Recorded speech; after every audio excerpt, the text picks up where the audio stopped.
Jordan Shipper's best friend. Alexis Bachman, friend. Girlfriend. Nicola Stapp, friend. Ada Baskell, friend. Xavier Slavin, friend. Some people, when they work out, are unlucky and they suffer injuries, but some of these injuries can be avoided. Most injuries are caused by horrible form and bad technique, and those injuries can develop later in life and in the future. To prevent these injuries, you need to drop the weight, drop your ego, and work on form as well as proper ways to warm up. Now, to have a good workout and avoid injuries, you need to have a good, proper warm-up. Form running and a 5-minute jog is a solid warm-up. Now, depending on what lift you're doing, your warm-ups may vary slightly. So for a benching warm-up, it's upper body, so you do things as arm circles, huggers, etc. And for squatting, running, form runnings, lunges, and bear in the woods are good ways to warm up for squats. Now that we know how to warm up properly, let's move on to bench. Now, when bench pressing with proper form, there are many muscles that get involved with the lift. They are the biceps, triceps, chest, shoulders, and upper back. Now, to have a good base when performing the bench press is very key. You have 3 points of connection. You have your head, upper back, and back. Now, when you do the bench press, you don't want to just lay flat on the bench. You want to have a slight natural arc in your back, lower back, because it puts you in a more comfortable decline position.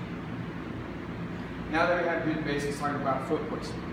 Your feet should be as wide as your body and should be just below your knees. Now you can have your toes pointing out just a little bit, but you want your foot firm and flat on the ground. Now that we have a good solid base, let's talk about hand placement. Now some people with hand placement, they start out too wide, and that causes shoulder injuries, and other muscles don't benefit from the lift. That's the shit. Now if you have your hands too narrow, it turns into a completely different lift, or it can cause wrist injuries, and none of your muscles are involved. Now you want a good hand placement that makes your arms slightly bend at 90 degrees, or whatever's comfortable. You go a little wider and a little narrower. Now with hand placement, you have to have a good grip.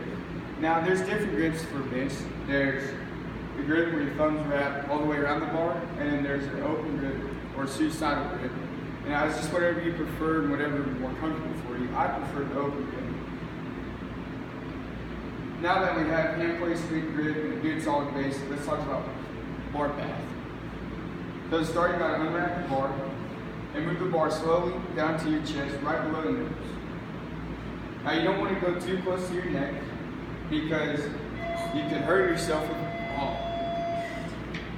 with injuries, choke yourself, and you don't want to go out too far because none of the muscles that I mentioned earlier are involved in hurt your shoulders.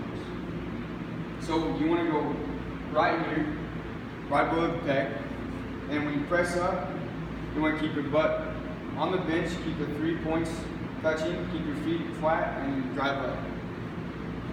Now that we know how to bench with good, proper, solid form, let's move on to squatting. Now many injuries can occur while squatting with terrible and bad form. To have good form, it all starts with the base.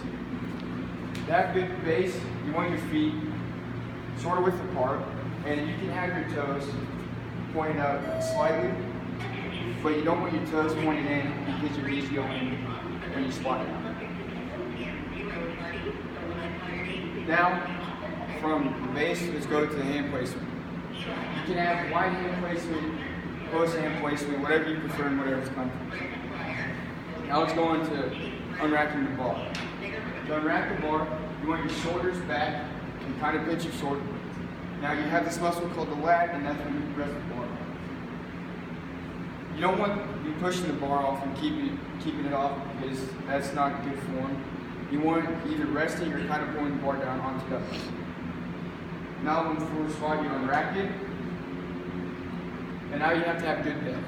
Good depth is about parallel or 90 degrees, where your knee and your hip are in line. You can go lower than that, but you don't want to go higher because you don't get the full benefit of the lift.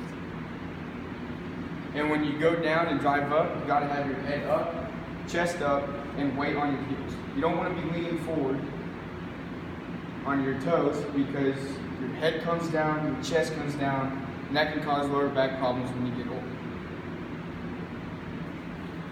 Now that we have good form for squatting, let's conclude this all. So in conclusion, many injuries occur while weightlifting. It's from bad form or not properly warming up.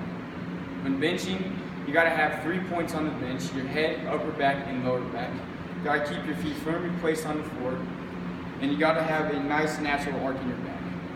Hand placement, you don't want too wide or too narrow of a grip. You want it just right and that's comfortable for you. Your grip doesn't matter, it can be closed, open, whatever you're more comfortable for. Squatting, you gotta have good depth, good solid base, your feet shoulder width apart. Either slide it pointed out or pointed forward, never pointed in. And when putting the bar on your back, rotate your shoulders back, have it rest on your lats, keeping your head up, chest up, weight on your heels. Squat down to parallel or below parallel and drive it up. Thank you.